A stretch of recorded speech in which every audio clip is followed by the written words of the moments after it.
2019-20 budget is quite unique in the sense that for the first time, a full-time finance minister is a lady, and that too from the Telugu-speaking state. She is from Hyderabad. We're all proud of her. In some respects, the budget is a very positive development, but in some respects, it's disappointing. What are the good features? The fiscal deficit has been contained. Despite the considerable stress on the government's finances, it is creditable on the part of the finance minister that the fiscal deficit is contained at 3.3%. It's actually brought down by 0.1% according to finance minister. But what is disturbing in that is, while the revenue deficit is actually going up, the fiscal deficit is coming down. That means the investments, the capital investment, capex is coming down. That's not a very happy sign. If capex is increased but revenue deficit is coming down, that's a good sign. But the reverse seems to be happening. But overall, it's a reasonably satisfactory thing that the fiscal deficit is contained. The second is, some significant initiatives are announced. We'll have to see the impact of them, but very positive initiatives are announced to encourage investment, both domestic and foreign. To take the foreign investment, for instance, tax incentives are announced for the sunrise industries in mega infrastructure projects, mega industrial projects, manufacturing projects. And as far as domestic investment is concerned, apart from normal incentives, the public sector privatization, some fillip is given by saying that 51% minimum requirement of public holding in the public sector includes the financial institutions, government-owned financial institutions and other government-owned agencies. That means a significant amount of equity can be now privatized. It's long overdue. I hope that this will really take off, because for 20 years we've been waiting for government actually doing what it ought to be doing and transferring the business to the competitive private sector. A third thing is non-banking finance companies. Some significant steps have been taken to try and mitigate the crisis. And the finance minister's statement shows that in the past few years, the banking institutions, some of the problems seem to be slowly, the government steps are making it overcome. For instance, significant improvement in recoveries is mentioned, and settlement of disputes, certain fillip is given. And in terms of taxation, more transparency and less of human intervention in taxation matters and scrutiny is very welcome. And insofar as GST, old litigation, legacy litigation is concerned, whether the commercial taxes of the states or the central excise, about 3.5 lakh crores, it is good that the finance minister announced a certain mechanism to speedily resolve those issues. Let's hope that will come to fruition. These are all the positive steps. But in a broader sense, what the budget has broadly ignored is the government's role in actually enhancing the quality of public services.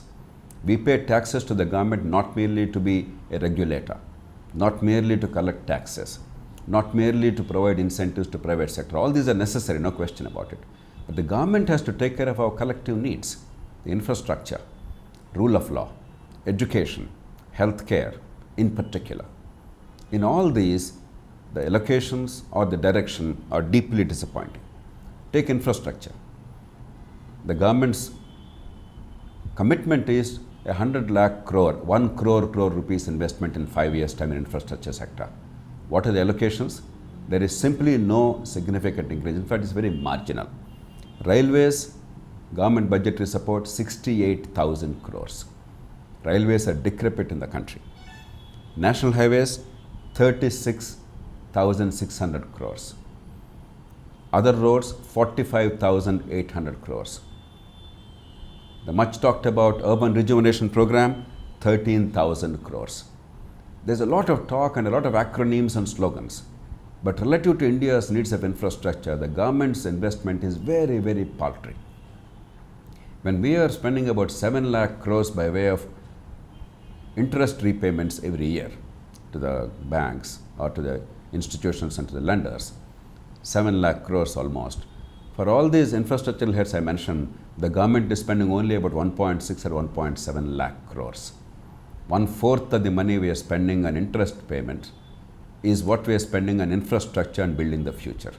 It's deeply disappointing. The second is education and healthcare.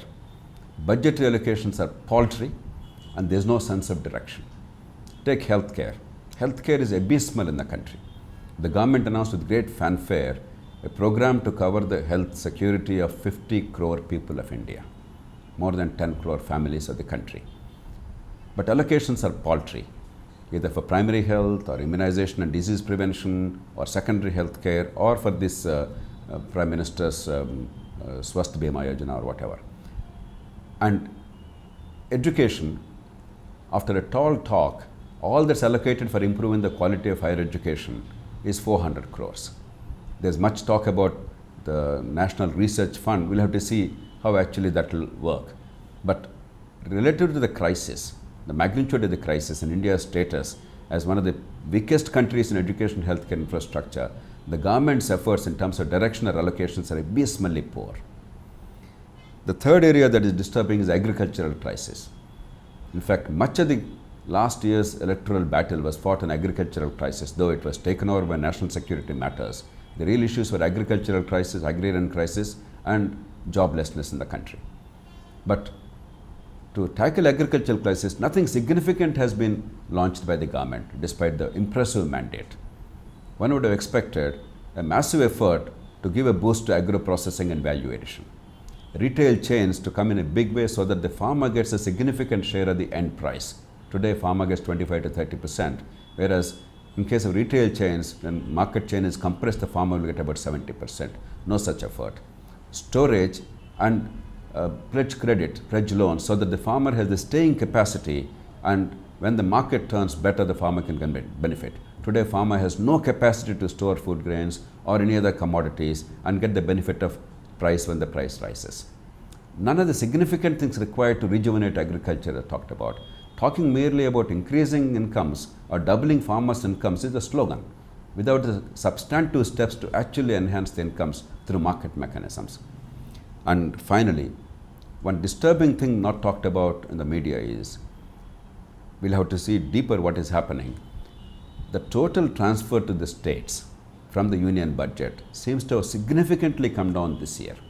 If you take 2017-18, out of the total budget, including the debt, the Government of India transferred 50.68% of the resources to the states and union territories in all forms. Last year, 2018-19, the amount was a little higher as a percentage, 51.04.